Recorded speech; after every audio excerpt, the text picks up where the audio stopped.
I've never told this story out loud before. Not to my friends, not to my family, not to anyone. Partly because I knew how it would sound, but mostly because every time I tried to start, I just couldn't finish it. So bear with me here, because what I'm about to tell you has no good explanation. And trust me, I've spent a long time looking for one. November 19th, Highway 50, somewhere in the dark stretch between Gunnison and Montrose, Colorado. That's where it happened. I've been out in Gunnison visiting my aunt. She had hip surgery and needed help around the house for a few days. By Thursday evening, she was moving okay on her own, so I figured I'd head back to Denver at night instead of waiting till morning. Weather app said light flurries. I remember checking it twice because the sky looked wrong all day. That low, heavy gray that just sits there like it's waiting on something. But the app said light flurry, so I threw my bag in the car and left around 9. I don't know exactly when it turned bad. One minute I'm driving fine, radio on, heat up, thinking about nothing. Then I look up and I can barely see the road. The snow came out of nowhere. I mean serious, sideways, mountain snow. And the wind hit my car so hard it physically moved me half a lane. I dropped to maybe 20 miles an hour. Even that didn't feel safe. No other cars, no lights anywhere, just black mountains on both sides of me and snow so thick it looked like white static. My phone had one bar that kept disappearing, a third of a tank of gas left. That's when I saw the sign. I almost missed it completely. It was half buried in snow. One of those old backlit motel signs with plastic letters, most of them burned out. What I could read said Crest, Motel, Vacancy. The airport and right. I turned without even thinking. The motel was a long, single-story building, 12 rooms, maybe, built probably in the 60s and left mostly alone since then. Faded green doors running the length of a covered walkway, one parking lot light working, everything else dark.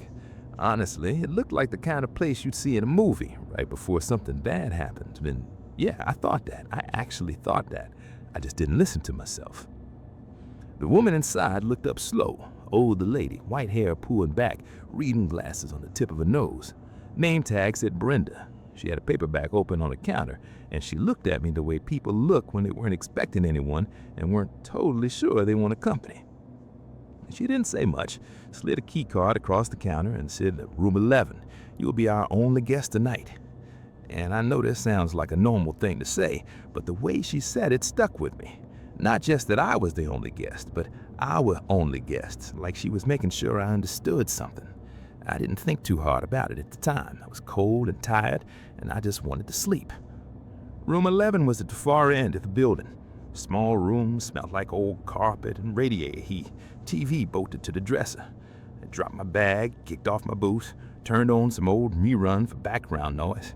Room 12 was right next to me. Last room, end of the building, dark inside, no car in front of it.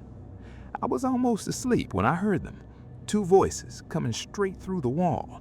A man and a woman, fighting. Not bickering, I mean a real ugly fight. Her voice was desperate, high, like she was trying to reason with someone who was way past reasoning. His voice was low and controlled. That kind of control that's scarier than yelling. I couldn't make out the words, just a rhythm. Her voice going up, his cutting it off. Then a thud, heavy, like something hitting a wall. I got up, put on my jacket and shoes and stepped outside. Cold hit me like a wall. I walked 3 steps to room 12, raised my fist to knock, and I stopped. Because it was completely silent behind that door. Not quiet down silent, silent like the room had never made a sound in its life. No light under the door, curtains drawn tight. I knocked anyway. Nothing. Knocked harder. Nothing. Tried the handle. Locked. I stepped back and looked at the parking lot. Just my car. No other vehicle anywhere. I stood there in the snow, telling myself what any tired, rational person tells themselves. It was the wind. Old mountain buildings and bad storms make sounds that can mess with your head. Pipes, walls, the structure itself. I went back inside, got into bed, and after a while, I fell asleep. 2:10 a.m. I know the exact time because I grabbed my phone the second it woke me. It was worse, so much worse. She was sobbing now, real, broken, full body crying, gasping between words, and his voice had gotten quieter, which somehow made it more terrifying. Then another thud, and then a slow, heavy scraping sound, like something being dragged across the floor. I was outside before I even knew I had moved.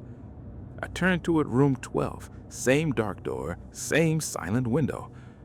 But this time, I could hear her clearly. She said my name. Not a name, my name. Morris. She said, "Morris, please," in this trembling, terrified voice, and I swear to you, the word went right through the wall, like it was meant for me specifically, like she knew exactly where I was standing. I couldn't move. I literally could not move. You know that feeling when something happens so far outside what your brain can process that it just stops, freezes completely? That was me, standing in the snow, in the dark, not breathing. Then I felt cold air on the back of my neck. I turned around. My room door was wide open.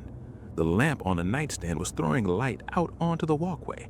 The TV was on, and coming from inside room 11, my room, the room I had been sitting alone in all night, I could hear them both, the man and the woman, arguing right there inside my room. The voices lasted maybe 10 seconds, then cut off, gone. Just when I stood between those two doorways for a long time, hands shaking, breath coming out in fast white clouds. I couldn't feel the cold anymore. I couldn't feel much of anything. I went to the front office, dark, locked, empty. I pressed my face against the glass. The chair behind the desk was bare. The paperback was gone, and there was no sign of Brenda anywhere. It looked like that office hadn't seen a person in years. I went back to my room, turned on every single light, checked everywhere, bathroom, closet, under the bed, nothing. Everything exactly where I'd left it, except the notepad on the desk, that little Motel notepad that I had never touched. There was writing on it now, heavy handwriting, pressed so hard into the paper you could feel the grooves on the other side. 4 words. You were in our room. I was in my car in under 2 minutes. I drove into that blizzard and didn't stop until I found a lit gas station outside of Montrose.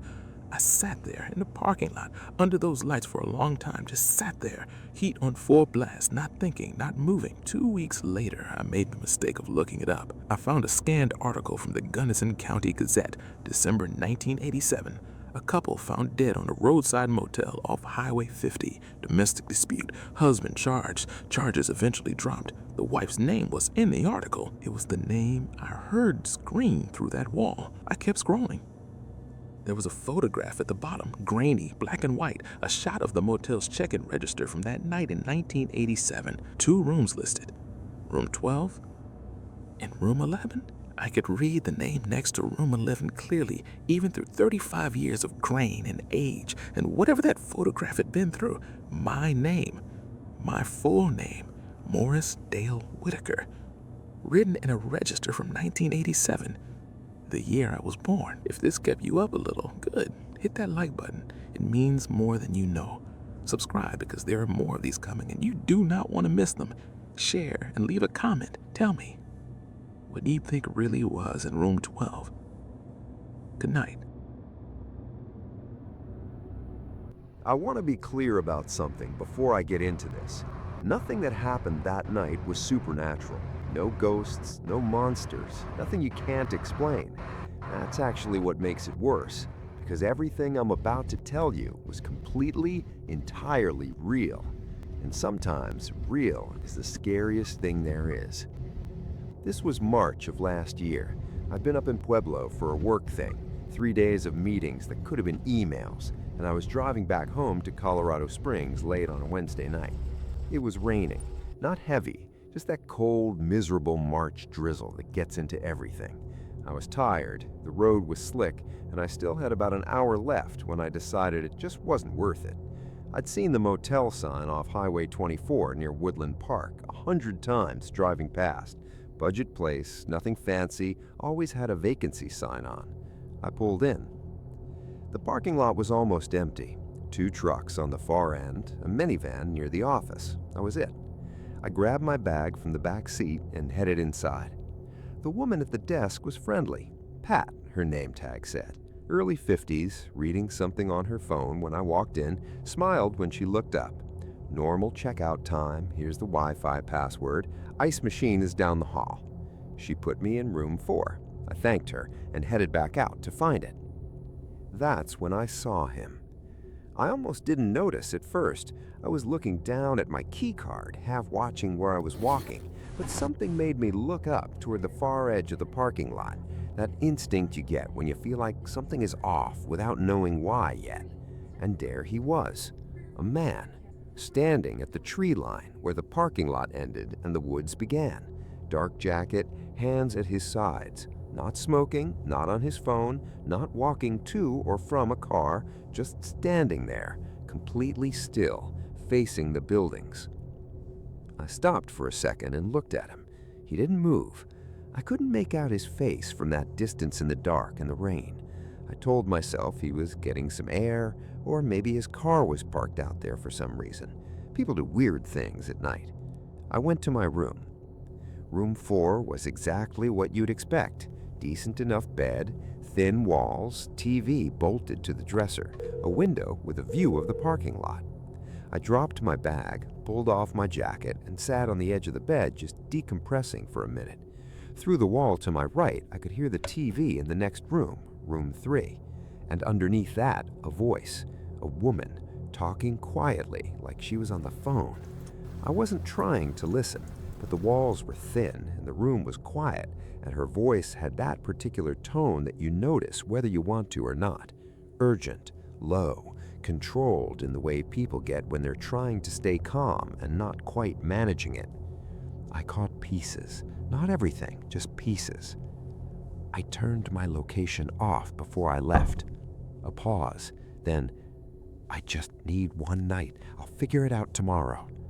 Another pause, longer. No, I don't think he knows where I am yet. I sat very still and stared at the wall for a second. Then I got up and looked out the window.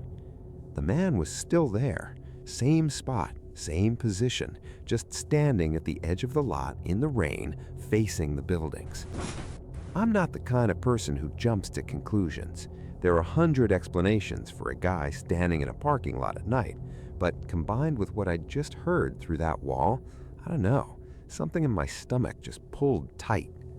I called the front desk. Pat picked up on the second ring. I told her there was a guy standing at the far end of the parking lot and he'd been there a while, and I wasn't sure if he was a guest or what, but it seemed a little off. She said she'd take a look and thanked me for letting her know. I hung up and went back out to the window. About 10 minutes passed. I could still faintly hear the woman next door on the phone, her voice lower now, almost a murmur. The rain was picking up slightly, tapping harder against the window glass. I checked the parking lot again. The man was gone. I actually felt my shoulders drop with relief. See? Totally explainable. Probably just a guest stretching his legs. Pat probably just walked out and he went back to his room. I let out a long breath, turned away from the window, and started getting ready for bed. I brushed my teeth, set my phone alarm, got under the covers. The woman next door was still on the phone, but quieter now, and I was tired enough that it faded into background noise. I was almost asleep when I heard it. A knock. Single, quiet knock, coming from next door, from room 3's door. Not loud, the kind of knock someone makes when they're trying to not be heard by anyone except the person they're knocking for. The woman's voice stopped mid-sentence. Complete silence from room 3. I lay there in the dark and stared at the ceiling, waiting for something. Voices, a door opening, anything. Nothing came. The silence from next door had a quality to it that I can't fully describe. It wasn't the silence of someone who stopped talking because they were done. It was the silence of someone who stopped because they were afraid to make a sound.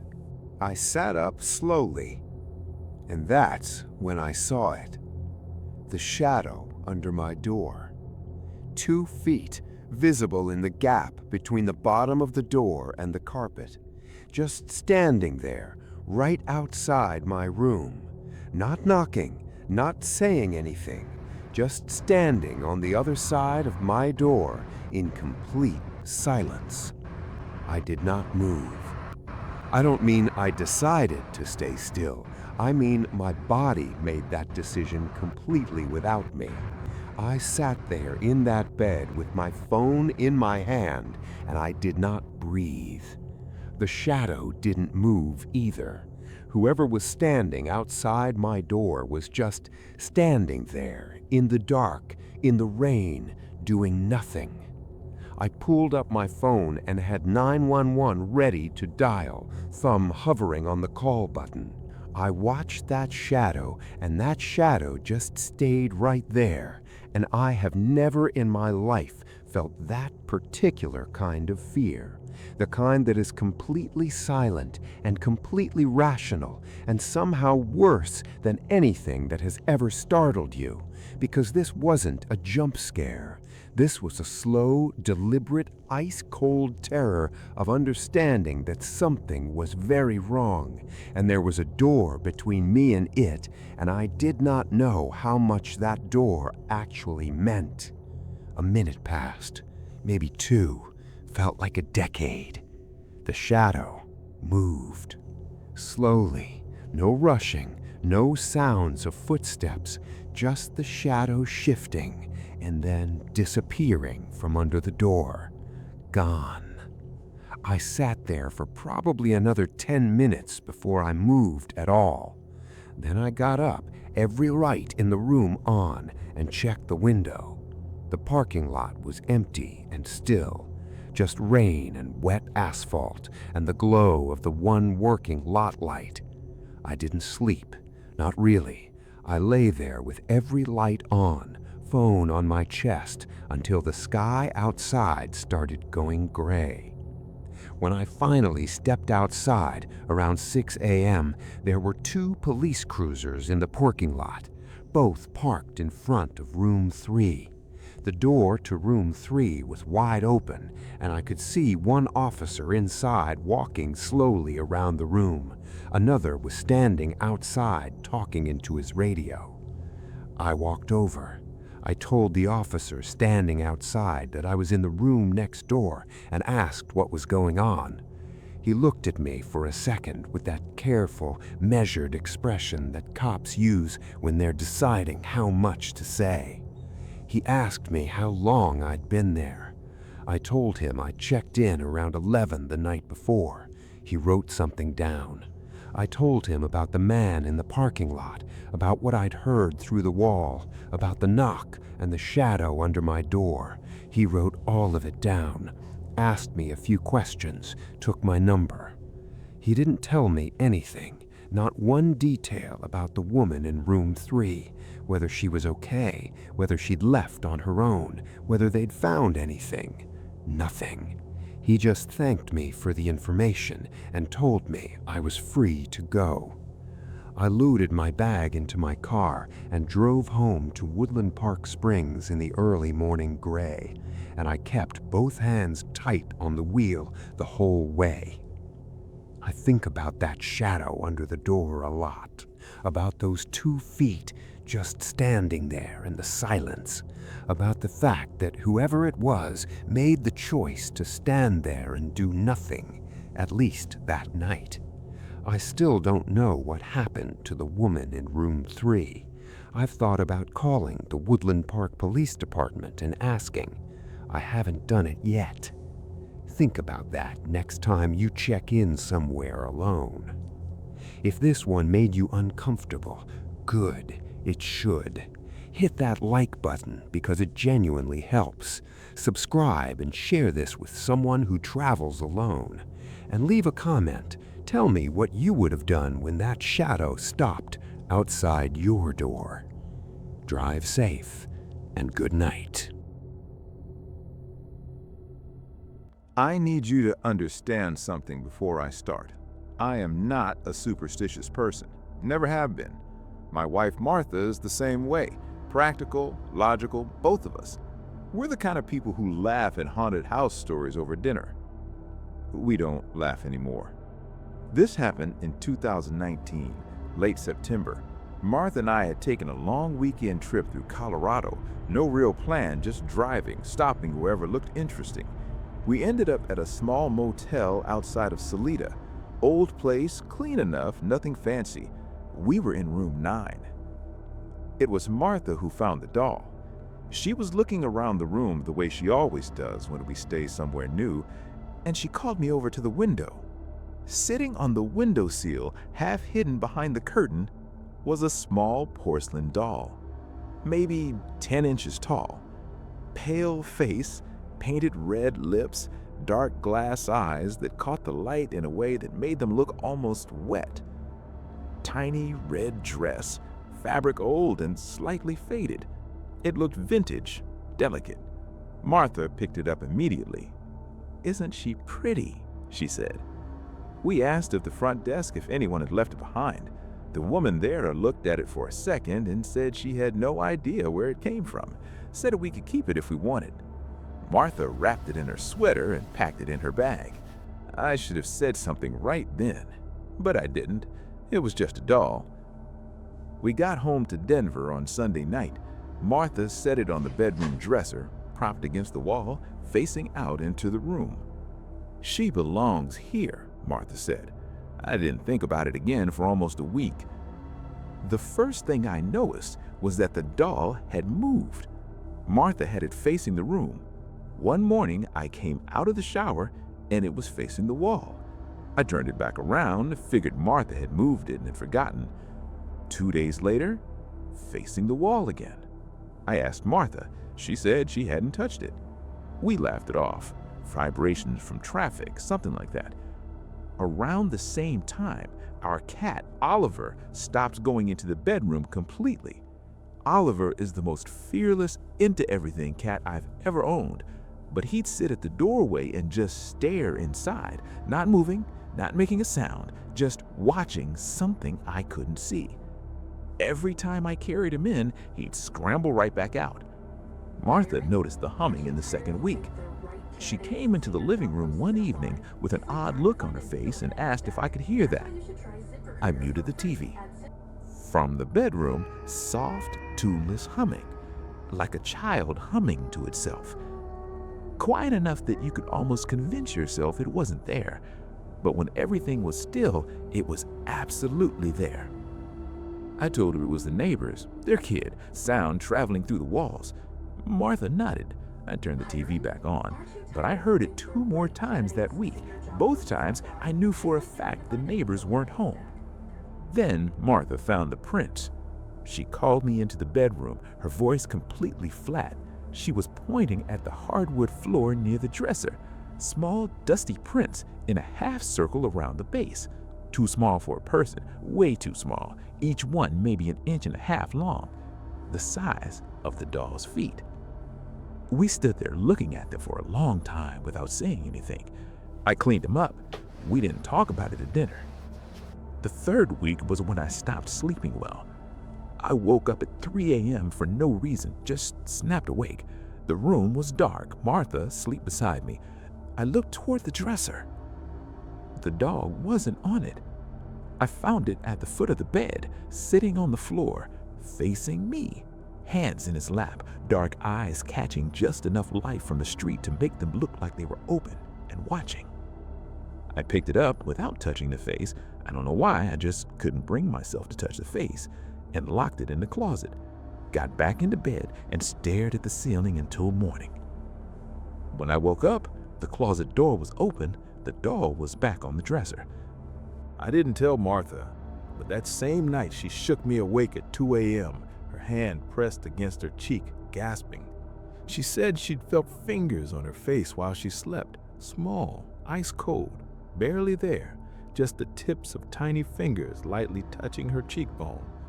She sat up and there was nothing, just the dark room and the doll on the dresser. That was the night I decided I needed to find out where that thing came from. I went through everything I could find online, the motel name, the location, room 9 specifically. Most of it was nothing. Then I found a forum thread on a Colorado local history page, someone asking about that exact motel, and buried in the replies was a response from someone whose family had stayed there in 1999, 20 years before us. They said their daughter found a porcelain doll in room 9 and wouldn't put it down. By the next morning, the girl had gone completely quiet. She sat on the motel bed for almost 2 full days, holding that doll and whispering, lips moving, words too quiet to make out, like she was having a conversation with something nobody else could hear. She eventually snapped out of it on her own, but before they checked out, she set the doll back on the windowsill of room 9, deliberately, like she was returning it. After that, motel staff tried throwing the doll away multiple times.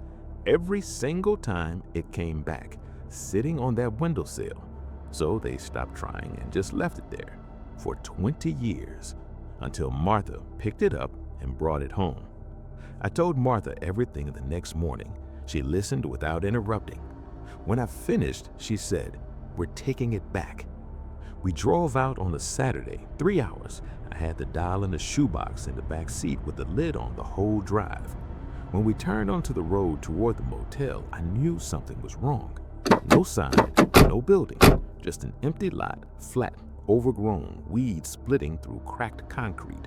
Whatever had been there was completely gone, just a rusted sign frame still standing with nothing in it. I walked to the center of the lot, set the shoebox on a broken piece of concrete, took the lid off, looked at that pale face one last time, then I put the lid back on and walked to the car. We drove home without saying a single word to each other. We pulled into our driveway at dusk. I unlocked the front door, pushed it open, reached for the light switch. Martha grabbed my arm. The doll was sitting on our couch, upright, hands folded in its lap, red dress smoothed down neatly, dark glass eyes pointed straight at the front door, like it had been home for hours, like it had been sitting there waiting for us to walk back in. We still have it, not because we want to, but because we've learned something we didn't know back in September 2019 when Martha picked it up off that windowsill thinking it was cute. Some things don't get left behind. Some things do the leaving. Here's what I keep coming back to. That family in 1999 put the doll back on the windowsill on purpose before they checked out, which means after 2 days in that room, they understood something we took 3 weeks to figure out. What exactly did they learn that we still don't know? If you like this story, hit that like button. It means more than you know. Subscribe and share this with someone who loves collecting antiques, just as a friendly warning. And drop a comment telling me what you think was really inside that doll. Good night.